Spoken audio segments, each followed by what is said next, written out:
Welcome to the deep dive. Today we're digging into how you actually connect, effectively with high net worth individuals. Yeah, it's a specific skill set. Yeah. We've been looking at Dan Kennedy's No B.S. marketing to the affluent. And it's definitely no BS. It cuts right through the usual marketing speak, doesn't it? Yeah. Packed with stuff that goes way beyond the surface level. Absolutely. We've tried to pull out the core ideas from the book. Think of it as the highlights reel to help understand what really motivates affluent buyers. The goal here is to take Kennedy's direct, no-nonsense approach and turn it into knowledge you can actually use. Forget generic tips. Exactly. We want to get straight to the strategies that actually work, according to Kennedy. Even right from the foreword by Nanton, you see these themes pop up immediately: experience and exclusivity. Straight away, it signals this isn't about mass market appeal. It's about understanding a very particular mindset. And that's what we're here for, to dissect that mindset and hopefully give you some really useful insights. And like you said, the no BS part is key. Kennedy is all about results. Direct, no fluff. So we're not getting lost in jargon today. The aim is clear, practical takeaways for engaging this, let's face it, very valuable market. Let's do it. Okay, Chapter 1. Jumps right in, doesn't it, with this pretty dramatic forecast from back in 2007. Yeah, the genocide of the American middle class. It's strong language. Definitely a headline grabber. But what was his reasoning behind that? Well, he was looking at some major economic trends, things like stagnant wage growth, jobs feeling less secure, and just generally less buying power for a huge chunk of the population. And the stats he uses from that time, they really paint a picture. They do. He cites a pretty significant drop in median income between 2007 and 2013. That's real money vanishing from people's budgets, and you can see how that would ripple outwards. Oh, absolutely. Kennedy lays out the consequences, things like falling home ownership, real estate values taking a hit, and small businesses really struggling. He uses that analogy, the frog in the water. The cooked in the squat frog, yeah. It's memorable. Right. Drop it in boiling water, it jumps out, heat it slowly. It doesn't notice the danger until it's too late. And his point was that many businesses were in that slowly heating water. These adverse trends were creeping up, eroding things, and they weren't really seeing how serious it was. So, okay, the middle class is getting squeezed. That's the backdrop. Where does Kennedy tell businesses to focus then? Right.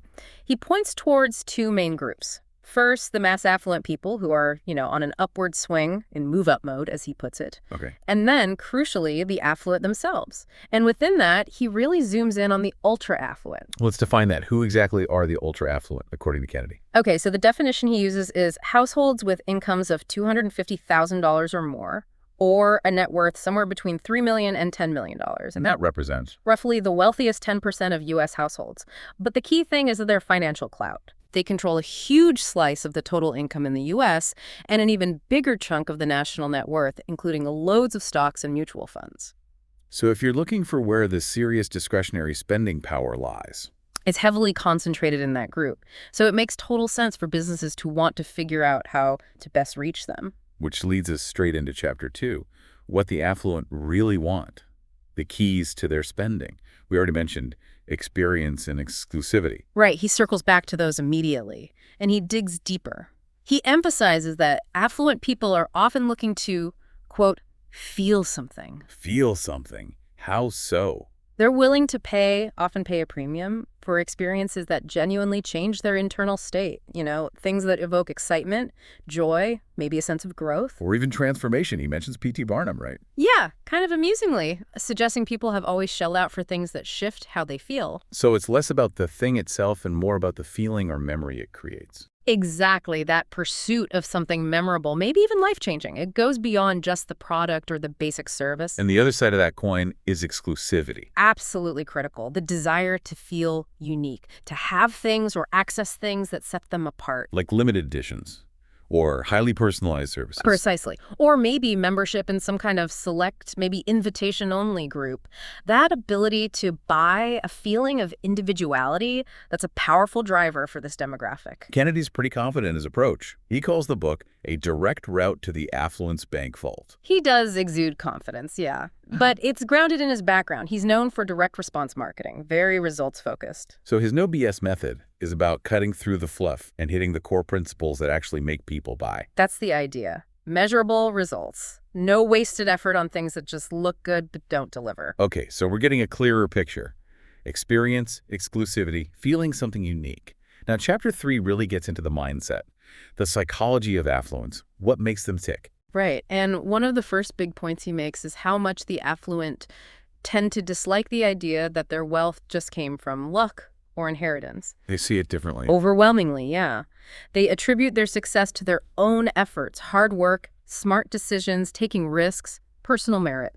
So the idea of handouts doesn't sit well. Generally, no. They tend to resist that idea, though he notes they're often generous when it comes to genuine tragedy or hardship, but unearned benefits, they're typically opposed. We see that with people like Buffett and Gates planning to limit their kids' inheritances. Exactly. It reinforces that belief in self-reliance, forging your own path. And Kennedy connects this to marketing by values. How does that work? Well, it means aligning your marketing message with the core values of your target audience. He uses an example from a client, Ted Oakley of Oxbow Advisors. Right. Oakley's firm targets entrepreneurs, successful business owners, people with significant assets, and their marketing speaks directly to values like achievement, hard work, building something lasting, things that resonate deeply with that specific group.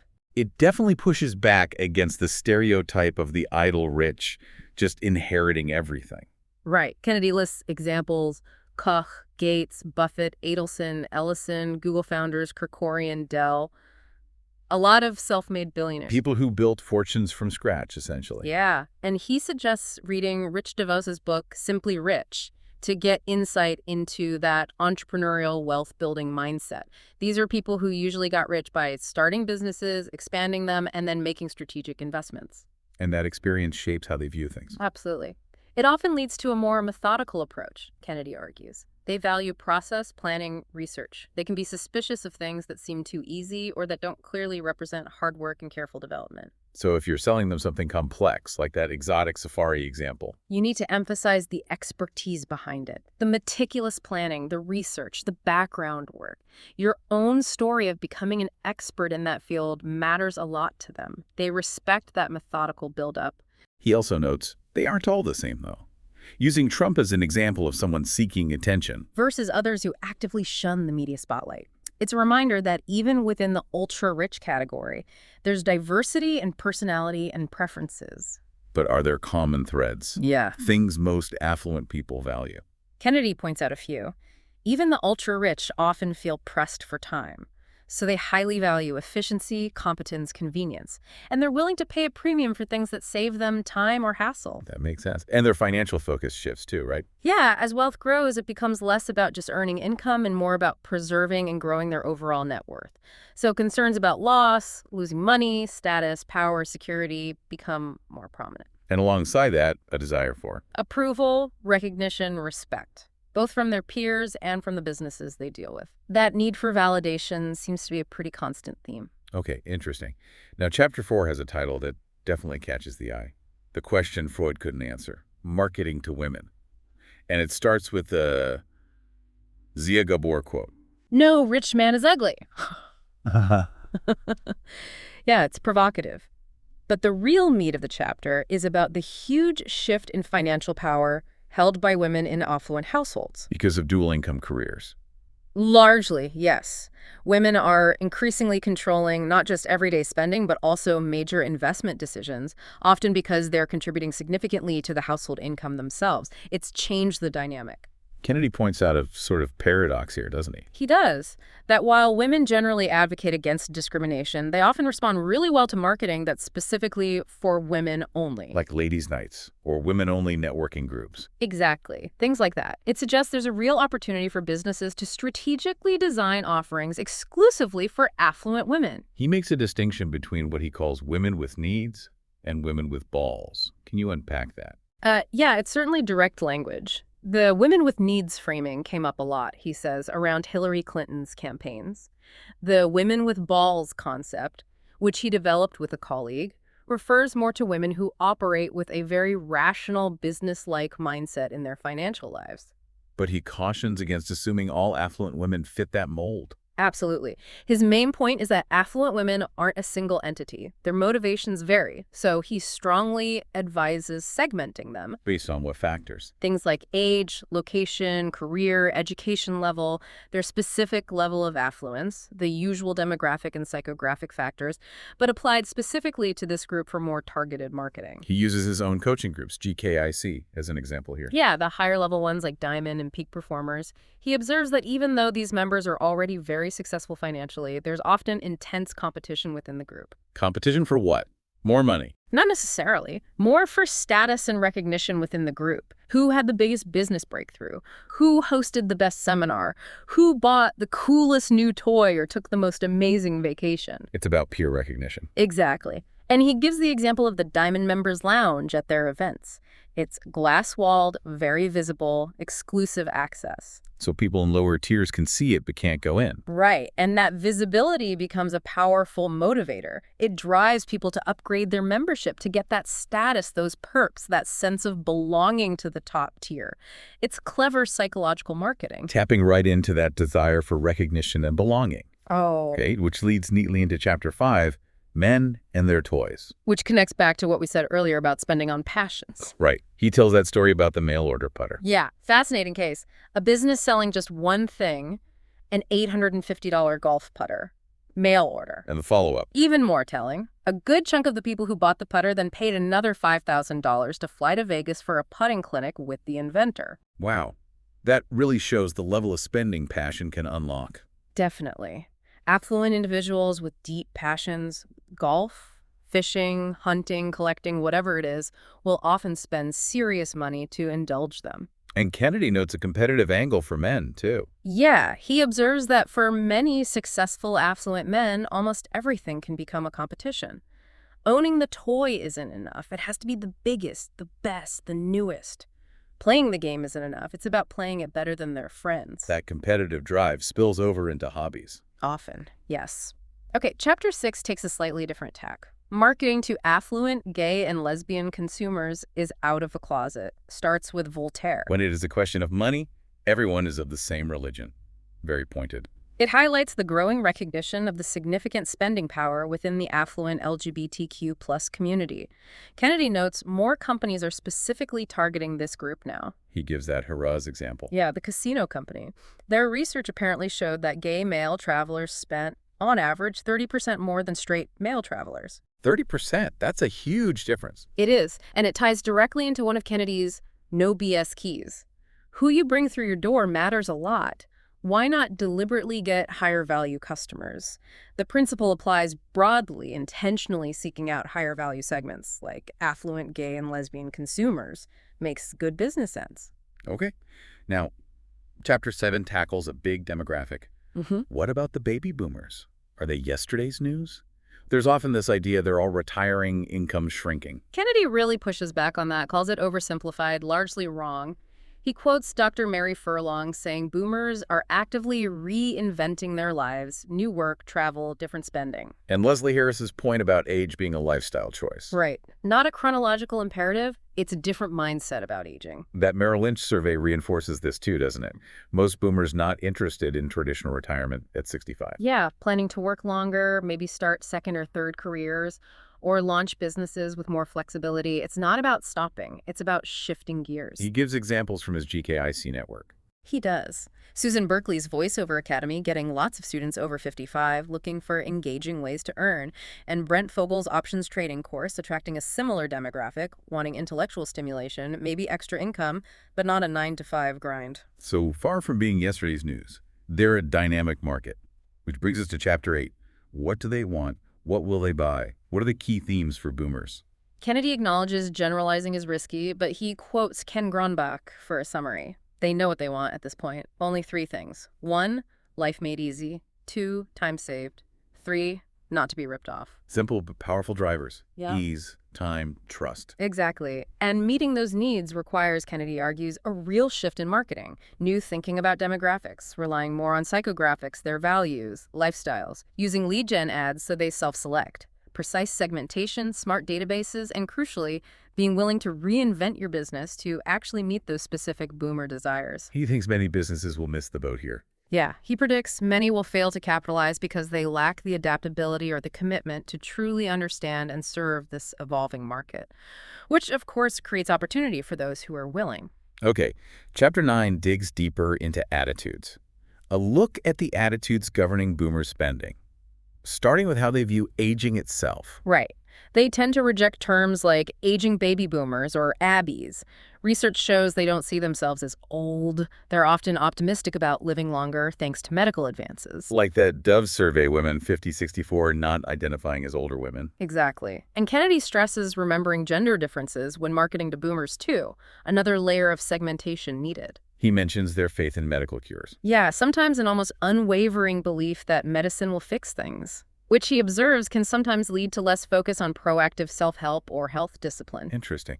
And he sees a disconnect with the wellness trend. He does. He thinks many big companies promoting wellness fail to recognize how affluent a large part of that boomer market actually is, meaning there's a need for more targeted, discerning wellness offerings. He talks about lifestyle service inventors. What are those? People or businesses who will create new fortunes by building multi-channel businesses focused on high-value services tailored to these changing boomer lifestyles. He urges readers to think radically about their own industries. How can you lead the change, not just follow? Okay. Chapter 10. Short title, big message. They won't take no for an answer. Sums it up well. Boomers often see themselves as independent, and they really react negatively to being told no or hearing its policy as an excuse. Hiding behind rules is a quick way to lose them. Absolutely. Kennedy uses his own experiences in hospitality hotels, conferences to point out how often genuine service is lacking, which just fuels that frustration. Right. Chapter 11 then looks at how the rich spend their money. It isn't always what you think. He uses examples like Jay-Z, Schwarzenegger, McMahon, Mark Cuban. A diverse group, showing different paths to wealth and different spending habits. Cuban, for instance, is open about being frugal on some things, but splurging massively on others, like his private jet. So even the super rich have specific passions they indulge. Definitely. Schwarzenegger's cigars and iconic company investments, Jay-Z's bling. Kennedy contrasts this openness with someone like Warren Buffett's more studied humility. The point being they're generally uninhibited about spending on what they truly value. Pretty much. Okay, chapter 12 gets into beliefs. What the wealthy and successful believe that the poor and unsuccessful do not starts with optimism. Yeah, he contrasts a Gallup poll showing widespread anxiety back in '07 with Rush Limbaugh talking up the economy at the same time, highlighting different perspectives on the same reality. And he talks about the literature of the rich, positive thinking, self-help books often found in affluent homes, less so in poorer ones. He suggests a link between that mindset and actually achieving prosperity. An optimistic outlook is a contributing factor. He argues the affluent tend to be consciously optimistic, actively resisting pessimism, whereas pessimism can sometimes feel validating for those struggling. And optimism tends to correlate with less skepticism, too. Interesting. Chapter 13 uses the gated community idea, the gates. Why the rich like to live in them and shop in them. Right. He uses the analogy of societal desegregation followed by a kind of economic resegregation. Think first class on planes, executive lounges. So gated communities are more than just security. He argues they're highly symbolic about exclusion, signaling achievement, status, creating an enclave. He mentions Tom Monaghan's vision for an exclusive city in Florida as another example of this affluent tribalism. What drives this tribalism? Kennedy points to emotional drivers, wanting acceptance from peers, recognition, approval, being around like-minded people, a sense of elitism, and maybe overriding all that, a validation of their own perceived superiority. The idea that their success makes them inherently superior. He suggests that's often part of the belief system. Their affluence becomes proof of superior character, intelligence, maybe even a kind of moral authority in their own eyes. And for the mass affluent, he introduces the E factors. Yeah. Expectancy, aspirational acquisition, buying things that signal where they're headed, entitlement, I own, therefore I am, and ego, knowing the secret handshake being part of the clique. He ties keeping up with the Joneses to that aspirational buying. It's a statement about the future. Exactly. And he tells the reader to think. How can you align your offering with those E factors? Okay, now we get to the bonus chapters from Nick Nanton and J.W. Dix. Right. From the Dix plus Nanton Celebrity Branding Agency, offering their perspective on connecting with the affluent. Chapter 12 in their section is story selling, the irresistible force. Starts by acknowledging the affluent are solicited constantly. Yes, they know people know they have money. So Nanton and Diggs emphasize the power of stories. Neurologically, stories trigger oxytocin, the love hormone associated with bonding, trust, attachment. They mention research showing emotional stories get a much bigger oxytocin hit than factual ones. Right. Stories create identification, empathy. Let us walk in someone else's shoes. They tell that anecdote about someone buying John Voight's old, broken-down car. Just to connect with his story. Exactly. And even Dan Kennedy himself buying Dean Martin's old Rolls-Royce for way over market value, purely out of affinity for Dino's story, shows the power, even on someone savvy like Kennedy. And Kennedy used a postcard of himself with that car for marketing. Subtle. Very subtle. So storytelling is presented as this rich discipline with huge potential. Okay, chapter 13 from them breaks down the 4 key factors of story selling. Factor #1. Authenticity. Crucial. It's about genuine connection, sharing real experiences, not just spitting facts. Makes sense. Factor #2. Emotion. Affluent people, like everyone, decide based on emotion, then justify with logic. So effective stories tap into feelings, fear, desire, joy, ambition. Factor #visibility. The affluent trust people they've heard of, feel they know, who've shown expertise.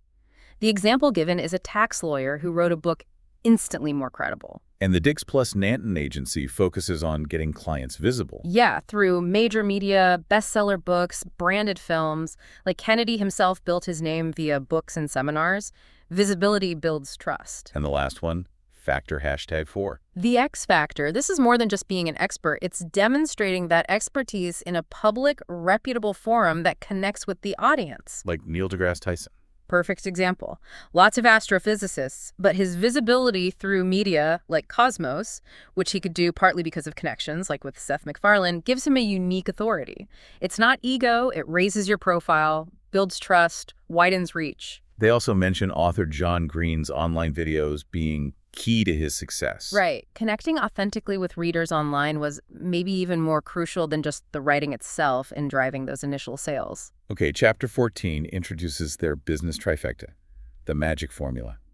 What's the core idea? It's a framework for reaching the affluent after you have your story-selling narrative down. The key is establishing yourself as an expert before the direct sales pitch. Creates positive buzz, makes people receptive. And the 3 legs of the trifecta are?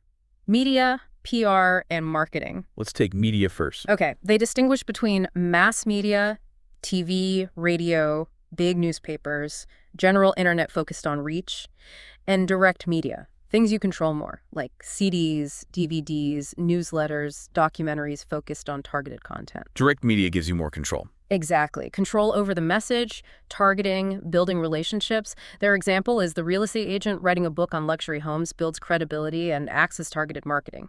Media, both types, delivers content demonstrating expertise. Second leg, PR public relations. Right. This is about creating awareness and getting that valuable third-party endorsement through outside media press releases, media appearances. But, crucially, they stress having your story-selling narrative solid first to maximize PR impact. And the third leg, marketing. Defined broadly here. Everything you do to make people aware of who you are, what you sell, what you can do for them, needs a coordinated plan, consistent message, reaching a good chunk of your target group. And forget simplistic stuff like logo pens for this audience. Needs a higher-powered strategy. They add a magic ingredient, too. Melding media. Combining the reach and credibility of mass media with the controlled content of direct media. Mass media builds the essential credibility needed to even get in the door with the affluent, even if it doesn't directly drive sales on its own. Direct media then delivers the targeted message. So get mass media credibility, then use direct media control, or get help doing it. Exactly. Successfully combine the trifecta, they argue, and business growth is pretty much guaranteed. Chapter 15 focuses specifically on authorship. How authors attract the affluent, the right process.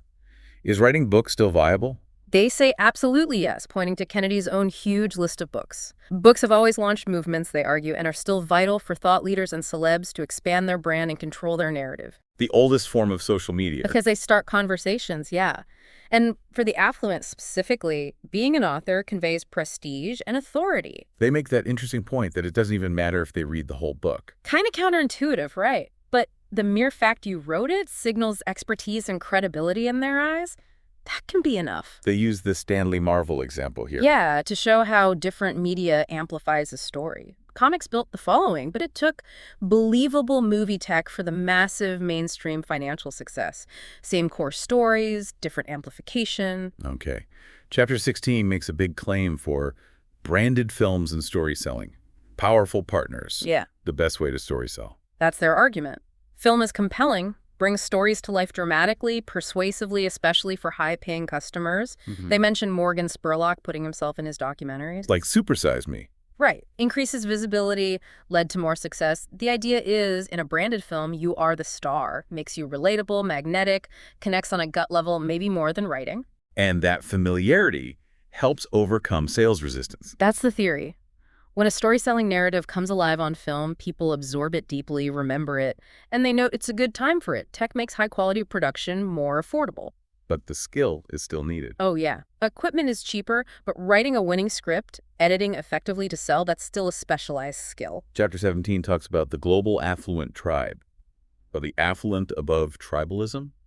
Definitely not. According to Nanton and Dix, they are their own tribe. They echo Kennedy's point about gated communities being about exclusion, creating a home for the tribe more than just security. But these tribes aren't just about location anymore. No, increasingly defined by shared values and interests. They list 5 shared values for this global affluent tribe. Which are? Okay. 1, exclusivity, access others don't have. 2, experiences, unique, memorable activities. 3, expertise, seeking out authorities. 4, belonging, networked relationships. 5, consumption, more sophisticated, purposeful, focused on experience. And they suggest tribal tactics based on these. 2 main ones. First, create an iconic archetype, like Richard Branson for Virgin, an aspirational figure representing the brand. Second, build an elite and exclusive experience. Like Amazon Prime. Exactly. Seems counterintuitive pay for free shipping, but it built huge loyalty and profits by creating that perceived exclusive benefit, that sense of belonging. Okay, the last bonus chapter, 18. Mission-driven story selling. Do better by doing good. Challenges the idea the rich don't care. Right. They argue most affluent people do want to feel like good people and like supporting causes, especially if it's easy, like a portion of their purchase going to charity. So mission-driven marketing taps into that. Yes, provides a higher emotional level of engagement, gives another reason to return beyond just the product. They list benefits too. Such as? Greater customer loyalty, more referrals, attracting new clients who like cause associated brands, better brand awareness, stronger employee engagement, even more investor interest. And, you actually do good. Plus, pro-social stuff is linked to longer life happiness. Seems like a win-win. Integrating a real mission into your story selling can be powerful for connecting with this group. Okay, that wraps the Nanton and Dix section. Now, book 3, Secrets of Price Strategy for High-Priced Profits. Getting into the money side. Yeah, how to price effectively for this market. Kennedy starts by saying the 2 biggest things that decouple price from the actual product are who is buying and the context of the offer. So just selling to richer people can let you raise prices. Often, yes, even without changing the product itself. And context is huge. He uses that peanut example. Right. Plain peanuts versus fancy Starbucks mix versus vendor in the park. Same peanuts, vastly different prices based purely on context and perceived value. He really pushes readers to question their own beliefs about price sensitivity and look for chances to offer premium options or target less price-focused buyers. The architect anecdote illustrates this too, charging wildly different fees for similar plans. Yeah, because the higher price wasn't just for blueprints, it was tied to emotional benefits. Pride, status, bragging rights. He quotes Bob Orban about the couple proud of their expensive architect, even if the work wasn't better. It's psychological value. He brings in that trading up concept, mass affluent splurging in just a few categories. Right. Michael Silverstein's idea. They might trade up on, say, gourmet coffee or premium ice cream, but stay frugal on supermarket coffee or choose a Toyota over a Lexus. They pick their spots. Mrs. Mass Affluent, having her Starbucks but clipping coupons. Exactly. And Kennedy points out those little indulgences are where businesses can make great margins, even on small price bumps. Which leads to his key to the vault, #9. Don't forget to offer those little indulgence opportunities for self-imposed inflation, like the soda fountain asking 1 egg or 2, subtly bumping up the average sale. It ties into average transaction size, ATS, the ice cream stand-up selling toppings. Increases revenue per customer, and can even make the place seem more like a destination. But he adds a caution. Affluent people buy premium in some areas, but can be surprisingly cheap in others. The caviar buyer getting the old bread. Hmm. The CEO using coupons. Yeah. So the real key isn't just that they have money, it's getting them passionately interested in your category. That's when price becomes less relevant. He touches on categories where they spend more freely. Quickly, yes. Personal passions, wine, golf clubs, things that gain social cachet, collections, rare books, antiques, kids and grandkids mentioning high-end playhouses like Lilliput and Posh Tots. Spending on women. He notes underestimated price elasticity there. Yeah, driven by attraction, he suggests. Contrasts typical unimaginative gift cards with extreme examples like a $50,000 chocolate gift card with perks, or $1 million makeover certificates, pushing the boundaries. Pets are another big one, especially for boomers. Huge market. As kids leave home, pets get doted on. Leads to luxury pet products, Louis Vuitton dog carriers, Chanel collars. He mentions Marley and Me, showing that deep emotional connection. The Robert Graham shirts example, what's the point there? It's about the feeling the shirts give, the community among owners. There's even a club for guys with over 100 shirts. It's about identity and belonging, not just fabric. He also briefly mentions second homes. Right. Dual residence owners are obviously valuable targets for many businesses. His overall point is the affluent engage across many categories, but with more discernment. He uses that Bob Orban quote about the seminar Money Isn't Everything to introduce spending on experiences. Yeah, tongue-in-cheek. Then gives real examples. The high-end Valhalla Shooting Club, the GKIC members' trip to South African diamond mines for clients, unique, immersive experiences. Timeshares get a mention too, even high-end ones. Notes their iffy investment history, but the continued appeal of luxury options, Disney Vacation Club, fractional ownership of cars, jets, even family offices. The model persists at the high end. He looks at the restaurant industry, struggles in the middle, stability at the top. Exactly. Middle squeezed, lower end, price sensitive, but upscale dining holding steadier. Shows the advantage of positioning higher up the food chain. Contrasting Omaha Steaks, mass affluent, price focus, with Allen Brothers, more affluent, less price focus. Right. Find your niche. Less competition often exists at the very top. He finishes book 3 talking about the affluent seeking liberty from judgment. Yeah, a sense of freedom from criticism or guilt about their wealth, given negative societal attitudes, feeling watched, judged. Quotes Jean Landrum on paranoia among superachievers, pressure from charities, limousine liberals. His final strategy point. Focus your marketing firepower on the top 22% of affluent consumers. Avoid the other 78%. Be targeted. Okay, book 4 moves to practical application. Field trips, demonstrations, and a case history. Starts with a bicycle analogy. Yeah, needing a picture for instructions to avoid overwhelm, setting up the need for concrete examples. He mentions kennedysbarberclub.com with the disclaimer about the host's investment. As an example of inspired strategies, notes the membership model. Also mentions Iron Tribe Fitness using a similar model. Then he dives into a detailed case study, the optician business. Starts with a problem. Showrooming. People getting free, detailed consultations, then buying cheaper elsewhere online or at discounters. Wasted time, huge frustration. Clearly, the process needed fixing. Their solution was pretty radical. Remove the glasses from display. Bold move. Caused initial confusion. Where are the glasses? But it was strategically brilliant. It stopped the casual browsing and forced engagement through their new eyewear-style consultation. What were the goals of that consultation? 2 main ones.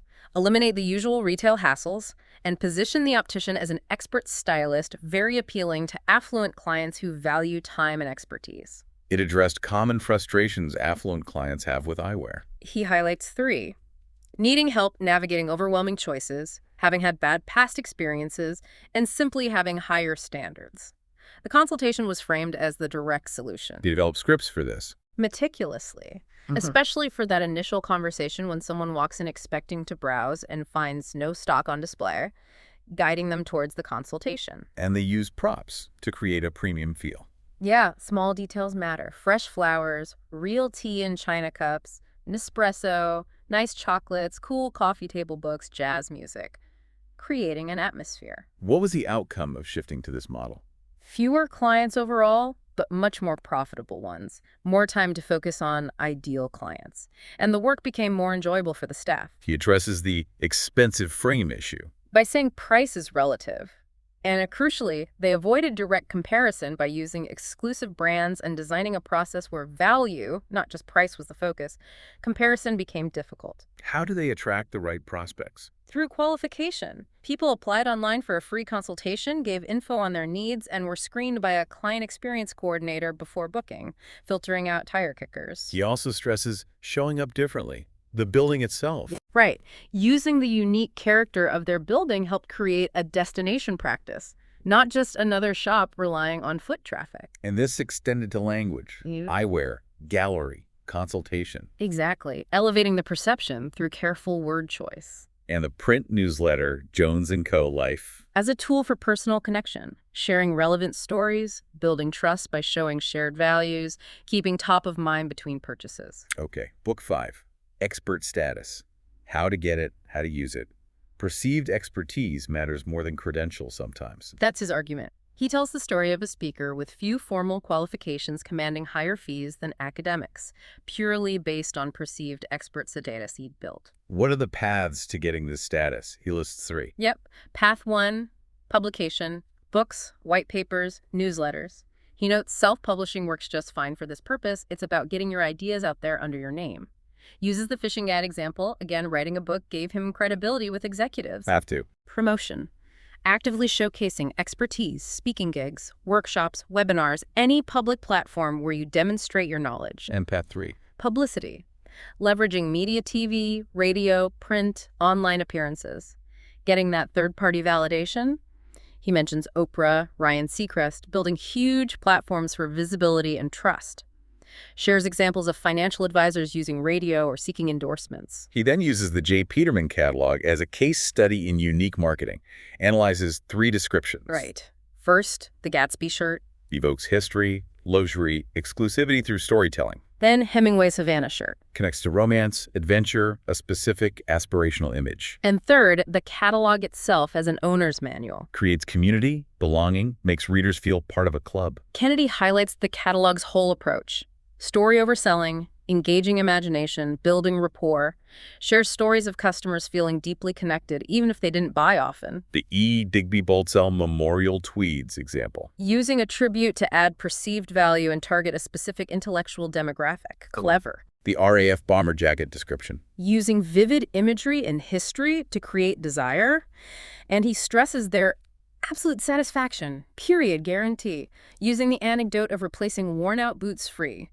Builds immense long-term goodwill. Celebs were early fans, boosting prestige. And the host's own Oprah appearance story, stemming from being a valued J. Peterman customer, ties it all together. He then flags common mistakes marketers make with the affluent. Imposing their own values, not understanding price insensitivity for things the affluent truly desire, and not fully exploring price strategy.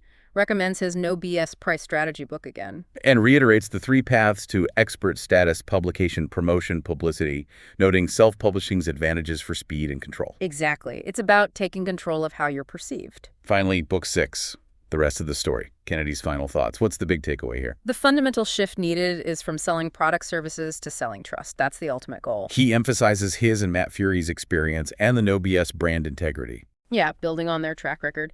And he makes a key distinction. Making sales to get customers, which builds long-term business equity, versus getting customers to make sales, which is just short-term income. He aims to create lifers. Deliberately. Long-term, engaged customers who stick around. He lists his 3 keys to building that trust-based equity. Which are? Candid truth-telling, consistent principles over time, and never abusing customer trust for a quick buck. He uses Disney as a prime example. Of building massive trust-based brand and relationship equity. That trust allows premium pricing, drives repeat business across decades. His concluding challenge to the listener. Think about what you need to do to become that trusted, relied-upon presence in your customers' lives.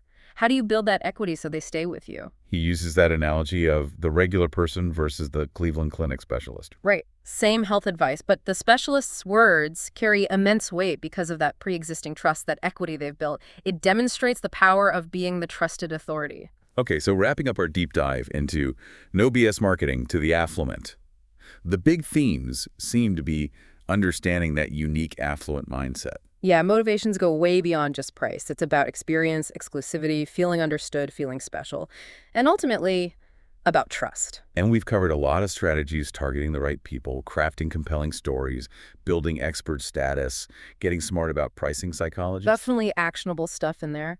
The key is taking these principles and really thinking about how they apply to your specific business and your ideal affluent clients. So the final provocative thought for everyone listening, how can you start, maybe even today, building deeper trust and creating more exclusive, more valuable experiences for your best customers? Something to chew on. And for more deep dives into useful books like this, definitely check out the Motivation Library YouTube channel. Absolutely. Thanks so much for joining us on this deep dive. Catch you next time.